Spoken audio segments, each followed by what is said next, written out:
Hello everyone, my name is Opeyemi Oluleye of the class of SMC FT7 and the strategy partner at OP Africa.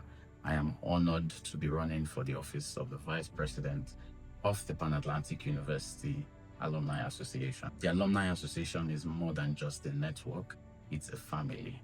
And like every family, we grow stronger when we are truly connected.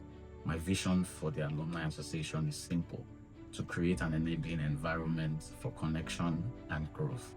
I know firsthand that stepping out of the university gates into the real world can be challenging. Many of our new graduates face uncertainties, from adjusting to careers, businesses, and life outside the classroom generally.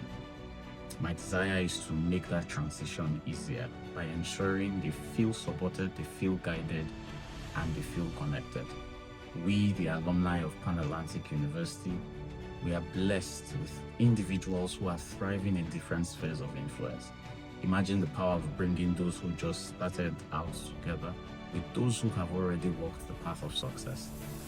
That bridge of mentorship, networking, and opportunity is what I want to strengthen as your Vice President. Together, we can make PAU a place where connections turn into opportunities and where growth is not just individual but collective. I humbly ask for your support, and I look forward to serving you with dedication and heart. Thank you.